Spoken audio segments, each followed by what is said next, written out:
Hello everyone. In today's episode, we're delighted to introduce Dr. Shuo Zhang, a specialist registrar in child and adolescent mental health and an honorary research associate of child psychiatry at the Institute of Psychology, Psychiatry and Neuroscience, for short IOPPN.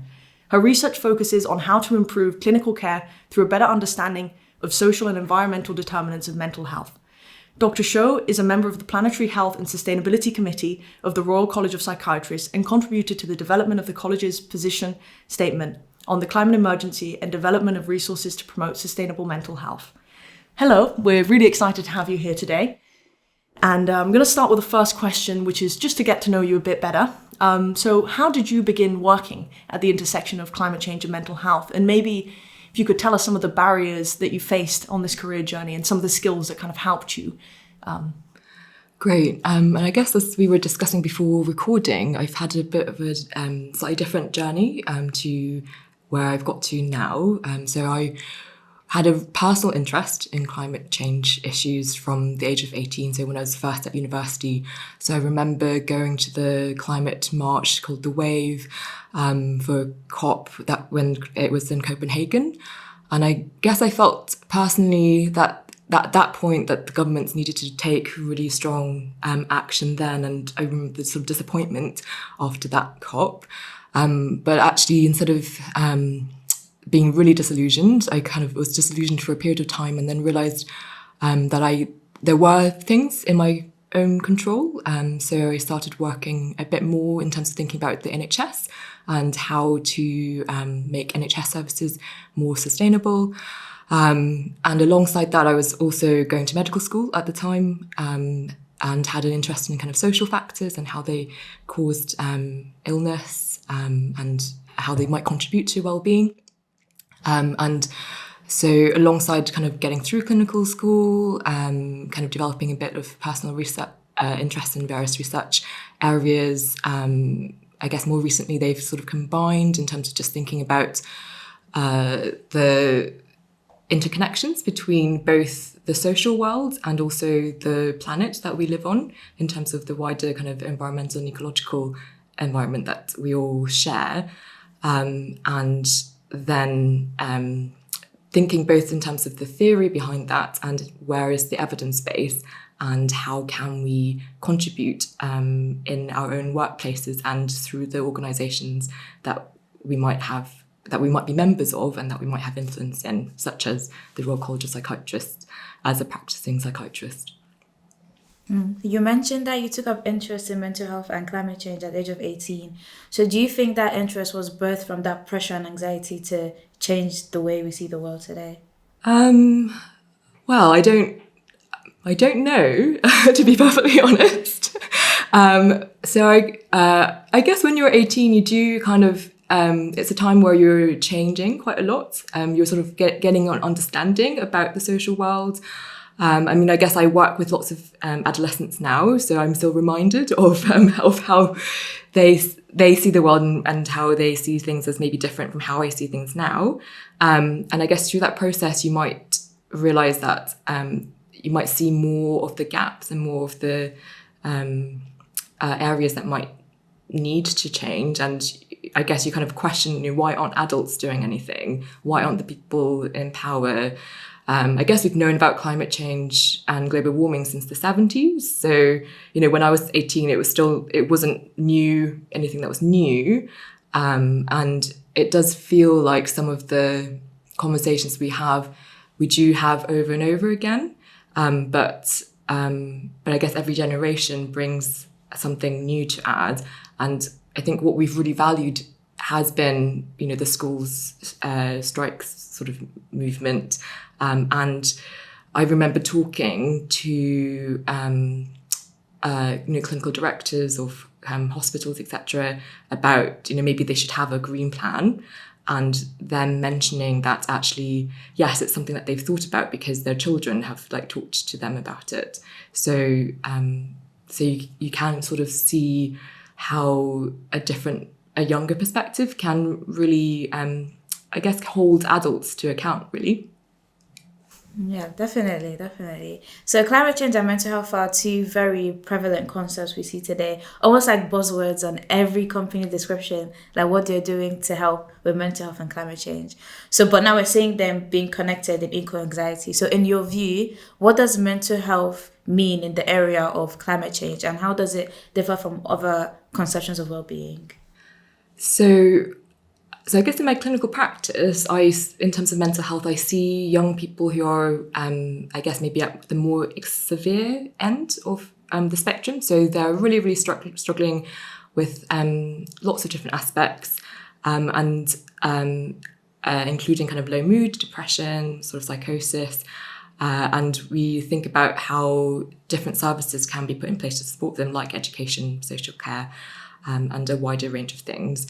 But I guess everybody has a sense of their own, I guess, health and well-being and how they feel in the world. And I guess it's not in terms of symptoms, it's not just the people that are suffering the most, but you can just have a sense of, I guess, stress. And that can sort of affect sleep, or I guess you might end up developing sort of worries about, the future, and those worries are often perfectly reasonable and actually is completely understandable in the kind of context, but they can become a problem if they become very distressing or affects how your everyday function. So I think with eco-anxiety, it's I think the discussions that we've had among colleagues is that we don't necessarily think that it should be pathologized as a mental health disorder in terms of having a diagnosis as such. We want to recognize the distress that it's causing, and actually, in a way, it's a useful distress. So anxiety does serve a purpose, actually. So, I'm afraid of heights. It's probably going to stop me from dying at some point, right? So this anxiety around what on earth is happening to the climate is a useful warning sign and, warning signal. And I guess there's a responsibility on others in terms of thinking, if we're ignoring it, then actually, maybe are we perpetuating patterns where that anxiety might then build and increase? So there are resources on the kind of eco-cam. So there's a group within the college called eco-cams, and they have developed some resources for parents and kind of other professionals in terms of thinking about eco-anxiety. And quite a lot of it's about sort of normalizing how to have conversations and actually empowering young people to feel like they can maybe act on their anxiety and feel less helpless and more empowered. Obviously, sometimes anxiety can get more severe, so in which case it would be useful to kind of get a second opinion around it. But like I said, sometimes anxiety is a useful indicator that something is actually wrong. Oh, that's very interesting. I like where you said that the college has decided to not. I liked how you said particularly about not identifying eco-anxiety as a pathological issue. To me, that almost normalizes it. Like you compared it to being afraid of heights. So it's like, it's okay to feel that anxiety, except it's like very severe, then you should like see a doctor. Like in the beginning stages, it's okay to feel that worry and that anxiety, and even helps you act on it basically to, do more for the climate wherever you can. Yeah, like I guess if we don't, sometimes if we don't feel like our emotions are really useful indicators, right? I guess sometimes everyday life and modern life is so fast paced that people aren't aware of how they feel about various things. So then sometimes anxieties might take people by surprise and it might feel really overwhelming. But you can kind of think of anxiety as a helpful way of letting you know that's something that you care about, that you might be worried about, that and maybe it might galvanize action. Yeah, no, I think I definitely completely understand that and feel that actually often. Like when I do a job in the sustainable sector or I go to a protest, I feel this release of, okay, I was very anxious about this, but now I'm doing something about it. So it really, definitely made that easier. I think the next question really is, obviously we kind of have seen that inequalities are very correlated with like bad mental health and the fact that climate change is affecting people unequally. And although a lot of us feel eco-anxiety, my eco-anxiety feels very different to someone who maybe has been displaced from their home or is suffering losses and damages that I can't even comprehend. So I guess my question really is like, I know you've done some studies on unequal neighborhood pollution, for example, and I just wanted to understand how existing inequalities affect our mental health related to climate change, and if you could just explore that a little bit. Yeah, so I guess I've been interested in urban mental health and the inequalities that exist in the mental health of populations for quite a long time, and we have a lot of epidemiological research that do show that incidence of schizophrenia is higher in urban neighbourhoods, and there's a certain aspect that is about sort of culture, cultural density, etc. But there's also other aspects that are around how our cities are built. So places where there's less trees are also correlated with places that have higher air pollution, and that's often in the more economically deprived neighbourhoods. And then if you think about it further, those are often more ethnically diverse as well, and might then have less of the social support structures and services sort of available, both in terms of sort of education, healthcare, and other wider provision. So then you begin to see how each layer might then impact each other and then compound the interactions. I guess one thing to say is because we're relying on data in terms of our research, it's often very hard to get good quality data that look at all of the different aspects and how they relate and think about the mechanisms. So we can only really look at snapshots and I guess in terms of having rigorous studies, there's often a sense of narrowing things down. So for example, just looking at air pollution. So I did write sort of the editorial with colleagues around thinking about things more broadly and how to kind of manage those complexities. But I guess that was on the background of a previous systematic review and meta-analysis that was led by my colleague Dr Isabel Braithwaite. And I guess through the process of doing that systematic review on sort of air pollution and mental health outcomes, so mental health outcomes in terms of specific disorders, so depression and schizophrenia, that sort of thing, we've realised that often lots of confounding factors might not be so adjusted for in the research.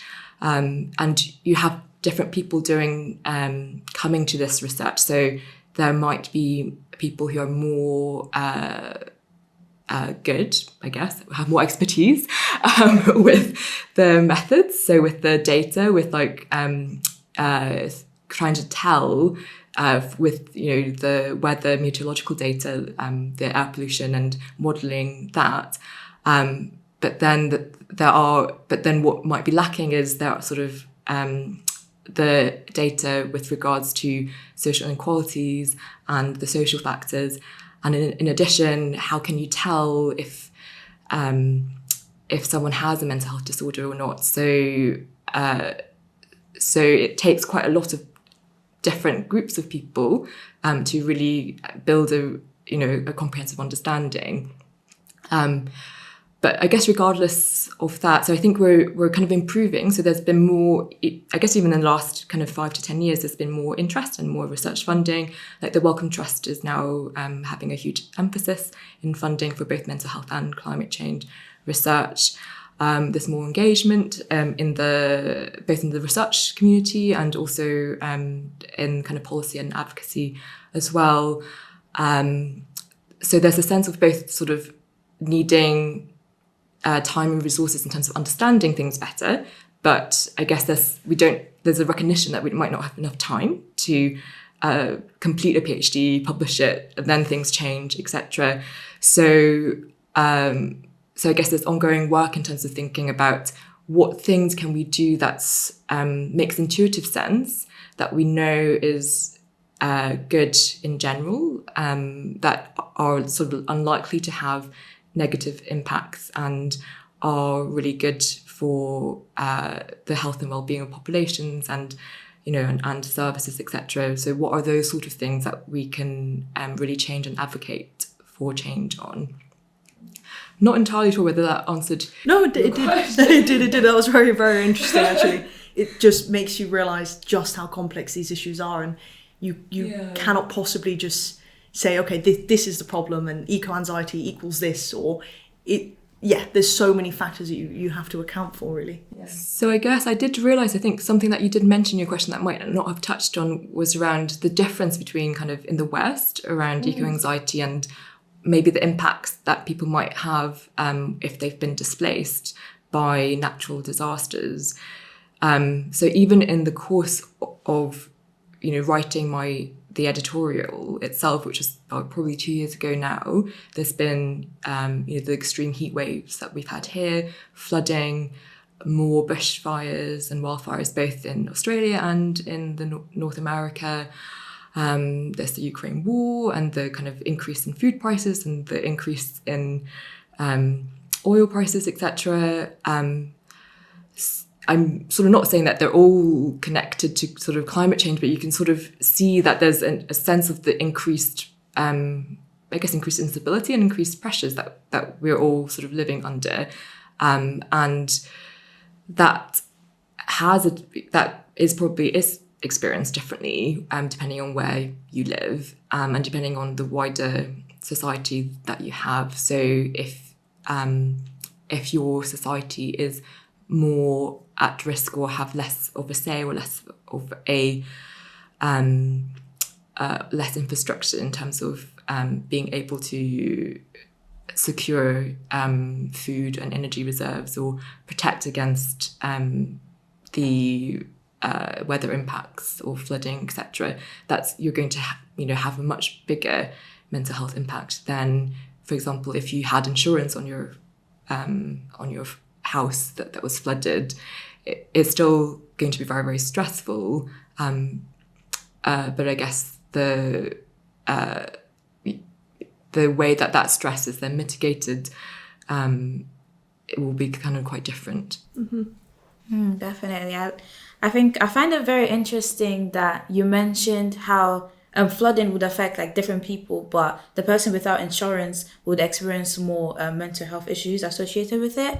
And then, but something off the top of my head that I remember, a statement I heard once was the fact that climate change and mental health are almost like first world problems and problems for mainly people that are more economically privileged, but it's those that are less economically privileged that tend to experience these issues. And even some perceptions growing up, being of an African background, I was almost told with some issues, I have to just tough it out. Like I'll be able to get through it basically. So you go to the corner, you cry, you come out, and then you just power through everything and all of that. So aside all of this that I've mentioned, do you think that other socio-environmental factors that would play a role in affecting people's mental health and this disparity and inequality? And then also, how do we mitigate against that in the long term? So I guess in terms of the social factors, other social factors, so I guess I think we've already talked about, poverty and I guess the inequality that exists in that. I guess there is a perception that that the countries that have polluted the most might need to take more. Also have more resources in terms of taking a bigger role, or supporting kind of countries that haven't might not have had the 100, 200 years of industrialization, etc. There's I guess there's also just thinking about various ways in which people live as well.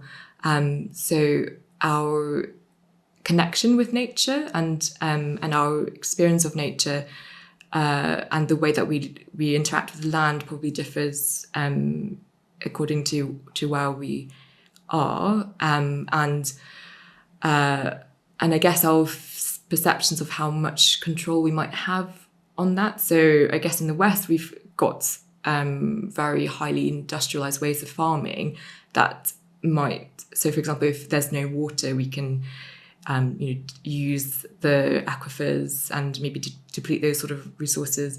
So, but in other places, they, especially with indigenous cultures, they might be more dependent on the climate itself and the natural resources without additional ways of modifying that. So I guess what I'm trying to say is, so in terms of the inequalities and impact, I guess we both have had inequalities in terms of impacting people's mental health, but also there's inequalities in terms of the resources that groups and countries have in terms of actually doing something about it to mitigate and to protect themselves from the worst of the impacts. So very recently, I remember sort of hearing about the Pakistan floods, and actually there was a lot of anger and anguish around how much of the country has been affected and the extent to which that has been affected. And it's probably the rural populations that probably have the least resources that might be the least heard as well. And I guess there's a need to sort of increase the aid and increase sort of the infrastructure needed. But I guess in that case, the infrastructure is both in terms of managing the emergency on the ground, but also then thinking longer term about how to prevent flooding and share kind of resources in the future. And I guess at the moment, maybe that sort of thinking around the long term mitigation things aren't being considered so much. Definitely, I think everything you said has been really, really interesting. And I want to say that I've gotten solutions, but I think I've got even more questions about eco-anxiety. But I think there are questions that will lead me down the right path and the right direction. So I want to say thank you so much for joining us on today's podcast, and to our listeners as well. We'll say thank you for listening to this episode, and we hope that you've enjoyed exploring the connections between climate crisis and mental health problems with us and Dr. Shuo. And we'd also like to say to not forget to subscribe to our podcast and newsletter to keep up to date with everything sustainability related at King's, and give us a rating to let us know if you've enjoyed it, and drop a review as well. Want to know what you would like to see in the future, and together we can all make positive changes for mental health and the environment.